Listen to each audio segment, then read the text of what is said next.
Hello Tubesters, it's me Gav and welcome to another one of my videos. Today it's the vlog number 5 of the Tiran 4 build. It's been going mainly well, mainly. It wouldn't be a Gav build if there wasn't some hiccup along the road. Put all the tracks together. Again, thanks to Greg Riley for sending those down to me, he's brilliant and I really appreciate it, Mara. I've heard people say adverse things against these tracks. My own experience has been nothing really, but they're great. You know, obviously the pins are to scale, so they are tiny, and you've got to be careful they don't ping off. I think I've lost 2 to the carpet monster, and one that more or less just disintegrated on me. You could put wire. In fact, I got some wire just in case out of my stash, just to see if I was going to run out of track pins, because I could see them flying off all over the place. But they didn't, to be honest with you. I've had to reinforce. Took another pin. It wasn't doing a particularly good job, and I put a fresh pin in there, and that was fine. But I was just worried that I've heard people say, oh, they come apart on them and things. You know, sections of track. Now I put the track round the wheels last night and nothing fell apart on me. I've got one small weak section right at the end of about 3 links, and I know that's weak. It's the pin's not gone in properly, so if it does come off, I'm not going to moan about it. I'll just stick another pin on. But I've come across with the tracks a major problem, and that is I don't have enough links. It looks like which was a tack-on, Trumpeter's 1 in 35 scale is different to Mini Art's 1 in 35 scale. I actually said this to myself, and I'm not sure if I said it to Greg at the time, I wonder if I'll have enough track links, just because they're different kits, and yes, they should, in theory, if not sit completely properly, because obviously they're made for different tanks, or different kits I should say, but I wondered if if there'd be enough in the box, and there isn't. That did make me shout to the gods of modelling. Why me? That's £15 it's going to cost me for a new box of tracks to get 7. I need 7 links and corresponding pins. I've actually got 2. Here they are, actually here. The only thing I've got left are 2, which you can't even see from here, are 2 tiny track pins. That's all I've got left.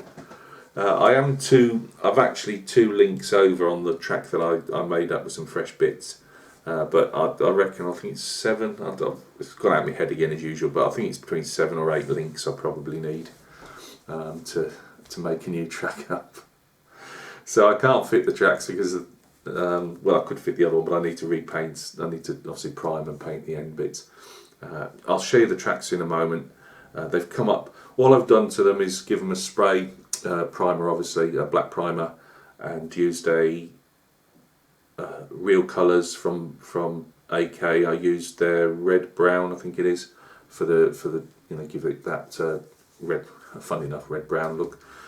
And then I've used a pencil and a clay shaper to buff up on the inside of the track where the rubber wheels would go, but I'll show you that in a second. So that was, if not a disaster, it's a real kick in the teeth. So I'm going to end up having to buy track links after all. But I do appreciate it, Greg. It's been quite enjoyable. Time consuming, as people say, it is, and these are fairly simplistic. The guys that have to stick 3 and 4 pieces to make a single link, that will probably take a few nights over a month to do. But these little guys, to be honest with you, as long as you do glue them in, and obviously don't glue the pin itself, just glue the end like I said before, they work fine. And I just check each one that's got a bit of movement in it before I go on to the next one. So guys, join me at the bench. I'll show you how far we've got with the weathering stage on the tank itself, and I'll show you a quick look at the tracks. Right guys, thanks for joining me at the bench. We'll actually look at these tracks first before we look at the tank itself, so bear with me for a second. Right, Right, we're going in. Now they're shining quite bright under the lights, but I think they've come up well. I didn't want to buff them up completely, so they've obviously got to have a bit of weathering over them as well once they're actually fitted on. But the rubber wheels tend to, obviously buff up slightly the metal, even if it's been stood for a couple of days. It'd take a while before that film of redness goes over them all completely, I would have thought. Let's get along our track. Oh no, it's that one. There we go. There's our add-ons, and obviously this guy hasn't. So yeah, that's a bit annoying to say the least. And you wouldn't believe it. Obviously, I've got that Ti-67 Mini Art. We've got two of the same kit, and I thought, right, let's buy the bullet. I'm not paying £15. I'll hoik out a couple of, the amount of track links I need. And then I'll obviously buy one of these boxes again when I've got a bit more money. And of course, they're not the right tracks. They're obviously the different. I can't remember if they're the newer or the older type. I think they're the newer type, and they are. I think they fit differently, and they're thinner. So because I thought, oh well, I'll stick them on the bottom. Nobody will know any difference. You'll only see the ends of the track pins really once it's sat in the ground. But no, they don't fit. So that is just slightly annoying, and it means I'm going to have to, as I say, get myself another box. But they're the tracks. I'll just put this back on hang on a second. Put this back on its tripod so you're not seasick. And so yeah, I use one of these. This is a full art size one. You'd probably be better. It's only because they came cheap from one of these cheap shops that I bought a few years ago. So these are clay shapers. You'll be best if you get the ones that are designed for like smaller figures. This is like I say an artist's one, but you just use this is a H5B I should say. Again, just bought from a cheap shop. It's quite a soft pencil. Just obviously draw it onto your links itself, and then just buff it up with that rubber, and it will come up a lot shinier than that. I just didn't want them too shiny. Right, so that's our track link debacle. Let's have a look at our tank. You'll see that the drive sprocket and the idler wheel are just placed on because I take them off to put I find it's easier to put the tracks on. The actual, let's lift her up. Fingerprints all over it now. Although the amount of weathering I put on it, you're not going to really see them. I've not done any more weathering to the wheels yet because I only put them on last night and I wanted the tracks on before I started going to town on those, so they are only just literally a slight weathering. The hubs in the centre are just primered and they did have a coat. I knew that I'd be rubbing stuff off pushing them on, so they've had one coat of SLA blue from AK, but they'll have to be redone. I thought they would be. Let's just see if we can get our light down a bit more without bleaching too much out. I'll put some streaks in, as you can see, along with obviously all the scratches I've done before. The idea with this one is it's got some old mud that's been up there, from crossing muddy fields before any dry season or whatever, and that's stuck there, but it's not overly muddy. I didn't want this one overly muddy. Well, let's put it down so I don't have to handle it too much. Oh, this isn't going to work really, is it? But yeah, the turret, again, I've done. Oh, that's one of my hubs falling off. I've done the chipping. We've got dust round, and there's the idler wheel, just joined it. Yeah, chipping, rain streaks. Now, the one thing I'm a bit disappointed with is the canvas here. I wanted to overspray it blue, which is what I've done, and that isn't supposed to be mud or dust effects. It's actually supposed to be worn canvas, and it looks just as much. When I put a bit of dust over it, it looked as much just dirt like anything else. So I'm a bit disappointed in that. I wanted to show like where the plastics, you know, the paint's worn off. You know, it wears off canvas pretty quick. Done a bit of oil soot on the barrel and at that end as well. I haven't got any pigments, so I'm just waiting for more money to come in before I start anything else. But I might get some pigments to stick on the end of that. But I don't think the oil's done too much of a bad job. I've tried to graduate it up a bit, and I did silver the. Normally, you'll find the end of barrels are actually bare metal because obviously the constant firing of shells through them or rounds. Yeah, we've seen all the top before, I think. Let's turn around. Oh, there's a huge amount to see on the other side. And there's the back of our tank. As you can see, she's without falling off. Again, all chipped and weathered. I'd thought that with stowage box at the back, that it'd be a fair big chunks out of the back of the paintwork there, where they've been pulling things in and out. There's the base of our tank, again with a bit of mud stuck on from previous use. I've gone for a tan. I'm not 100% sure if they had the tan jerry can then. They had the black ones definitely, but I put a tan one in, just a bit of artistic license, I suppose. We've got our thicker dirt where it's flicked up and stayed there. I might put a few little tiny pebbles in the corners yet.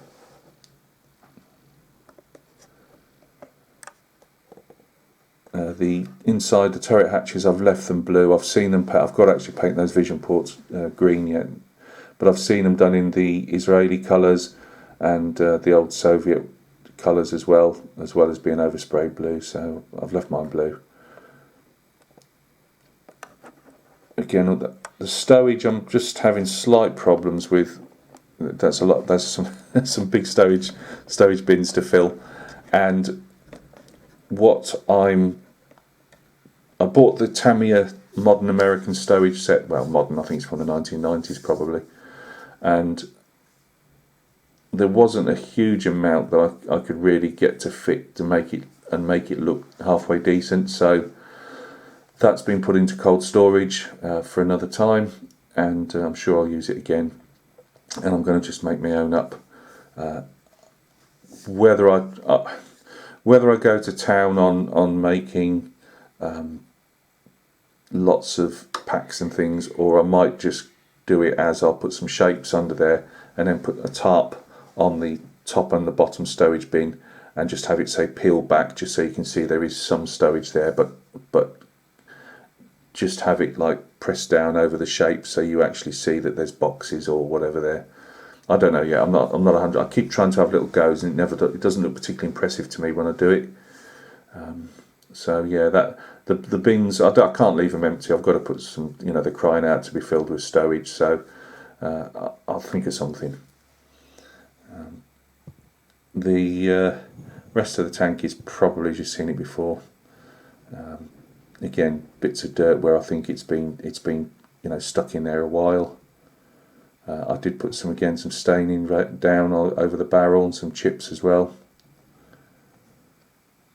So yeah, that's as far as we've got. There is over the next couple of nights, I'm going to be finishing off painting the 30 and 50 cal, and they'll get stuck on. There's a lever which I left off because I knew I'd like the machine guns. I'd smack it off at some stage. So there's a little lever, I presume, for the mortar. That's got to be stuck down and painted. And the one radio antenna, we've got the short stubby one on the one side, and that's got to be painted, I'd imagine, whatever colour I can see that it's supposed to be. And then add this one here, add that one on as well. I've got to send off for, blowing the budget on blooming tracks now. I've got to send off for the couple of figures that I want. I'm just using some plastic figures for these. It's going to go on a small dio, which I've done nothing to yet, and but that's going to hopefully bubble along in the background, do a few videos on that. But obviously I've got to send off for the figures first. So guys, thank you very much. This is as far as we've got. As I say, we've got a slight stall while we wait for sending off some tracks, and then obviously just putting them on, priming them and getting them fitted on and then weathered, and then weather the wheels. But it's really been a great little project. Oh, the only other thing against it, and while this hub's fallen off, we might as well use it as a example. Can we see? I've had to ream those out with my, I've got a semi-Dremel with the milling bit on the end, the round ball. None of these fit in any shape or form, no matter if I sanded them inside, sanded the pins that they're going on, that the wheels fit on, absolutely not a chance. And it's quite a hard plastic, so in the end I just took the plunge and reamed them out with my Dremel. And again, you've got to be on low speed, because in case you do any damage to it, melt it and overheat it and all that type of stuff. But that's worked a treat. As I say, I've left them loose because just getting the wheels on and off while I put the tracks on. But yeah, there's been fit issues like that. It's an old kit. I think it's early 2000, 2002, something like that. Might be 2007, I'm not sure. But yeah, there's things like that. But for somebody like myself who's learning, it's been good, because again, thinking, right, I'm going to get the Dremel out, I'm going to ream these hubs out. You know, Gav a few months ago would have been at a loss what to do. You know, I'd have just kept trying to file them away, you know, with a metal file or something in the middle. But I just took the plunge, just went carefully, reamed those out, and they fitted. I've had some fit issues where the body and the top of the hull and the body didn't sit properly, so I've put some plasticard shims in, and you know, try to work that. Yeah, they're not perfect, trying to sand them in and all the rest of it. They're not as good as you guys that have been doing it a long time can do, but again, somebody learning, it's been a great little experience without being too, you know, we're not talking about one of these short run kits that that would just destroy me, but it's just been good to learn on. I didn't do a great job on the paintwork, I'll freely admit that. It just didn't go down well for me.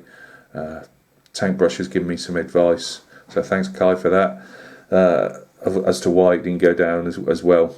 But I'm hoping that the weathering and what I'm doing to it distracts the eye from it. So yeah guys, waffle as usual, but it wouldn't be one of my videos if it didn't. So next time you see this old girl, she'll have her tracks on, hopefully.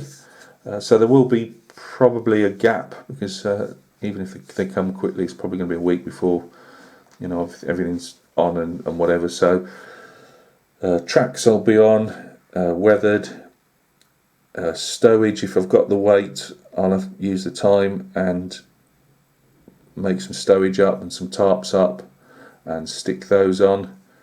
And then again, if I'm ordering the figures at the same time, then it's just a case of, you know, getting that small little diode together. I've got a rough idea, and it will be tiny, and it will be not a lot of interest in it. It's really just to put a bit of context for the tank. Really, you're just telling the story, aren't you? So yeah, it'll just be the story of what the tank's doing, why it's there, you know, that type of thing. Guys, I'm waffling again.